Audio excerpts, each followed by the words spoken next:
5వ సంవత్సరంలో అప్పటి కేంద్ర ప్రభుత్వం తీసుకొచ్చిన విప్లవాత్మకమైన సమాచార హక్కు చట్టం అన్నారు జస్టిస్ చంద్రయ్య. సమాచార హక్కు చట్టం ఆవిర్భవించి 20 ఏళ్లు పూర్తి చేసుకున్న సందర్భంగా సోమాజిగూడ ప్రెస్ క్లబ్ లో సమాచార హక్కు పరిరక్షణ సమితి ఎలక్షన్ వాచ్ కమిటీ ప్రత్యేక కార్యక్రమాన్ని నిర్వహించారు. జాతీయ చైర్మన్ డాక్టర్ కేశవుల ముదిరాజ్ ఆధ్వర్యంలో ఏర్పాటు చేసిన కార్యక్రమానికి ముఖ్య అతిథులుగా జస్టిస్ చంద్రయ్య, కాంగ్రెస్ నేత చిన్నారెడ్డి, ప్రొఫెసర్ కోదండరాములు హాజరయ్యారు. రాజస్థాన్లోని ఓ గ్రామంలో తలెత్తిన సమస్య ఆధారంగా ఎన్నో పోరాటాల అనంతరం సమాచార హక్కు చట్టం వచ్చిందని చెప్పారు. సమాచార చట్టం 2005 సందర్భంగా నిర్వహిస్తున్నటువంటి ఈ వేడుకలలో పాల్గొనే అవకాశం కలిగినందుకు చాలా ఆనందంగా, అందుకు సోదరుడు కేశవులు గారికి ప్రత్యేకంగా అభినందన తెలియజేస్తున్నాం. చాలా సంతోషం.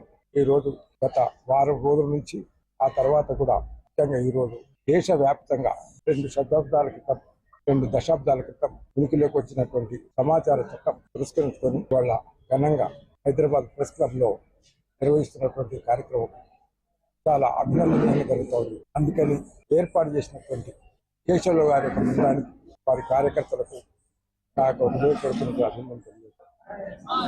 చాలా సంతోషం.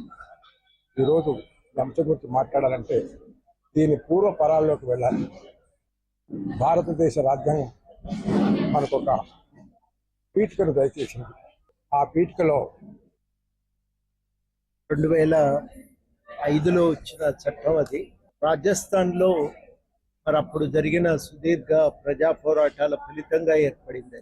రాజస్థాన్లో వాళ్ళు జరిపిన పోరాటం ప్రకారం వాళ్ళు గ్రామ సభకు సంబంధించిన, గ్రామ పంచాయతీకి సంబంధించిన రికార్డులు అడిగింది. ప్రజల కోసం ఎంత ఖర్చు పెడతారు, ఎంత మీకు శాంక్షన్ అయింది, ఏం ఖర్చు చేసిండ్రు అనే వివరాలు అడగటం మొదలుపెట్టారు.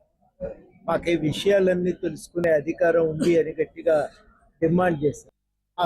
ఆ హక్కు కోసం సుప్రీంకోర్టు దాకా కూడా వెళ్ళారు. సుప్రీంకోర్టు ఈ సమాచారాన్ని అందించాల్సిందే అని వాళ్ళు కూడా అంగీకరించడం, చివరికి 2005లో సమాచార హక్కు చట్టం వచ్చింది. ఈ చట్టం చాలా విప్లవాత్మకం. చాలా సమాచారాన్ని దాని ఫలితంగా సామాజిక కార్యకర్తలు, ప్రజలు పొందగలిగారు.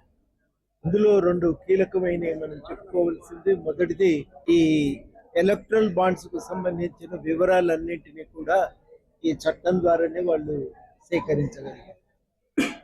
అదేవిధంగా మన దగ్గర కూడా కాళేశ్వరం ప్రాజెక్టుకు సంబంధించిన చాలా వివరాలు ఇప్పుడు వివిధ కమిషన్ రిపోర్ట్ల వల్ల బయటకు వచ్చాయి. కానీ ఆ సమాచారం మొట్టమొదట బయటకు వచ్చింది మొత్తంగానే అది సమాచార హక్కు చట్టం ద్వారా. దానికి అప్పులు ఎన్నైనాయి, ఖర్చులు ఎంతున్నాయి, ఇట్లాంటి చాలా వివరాలు.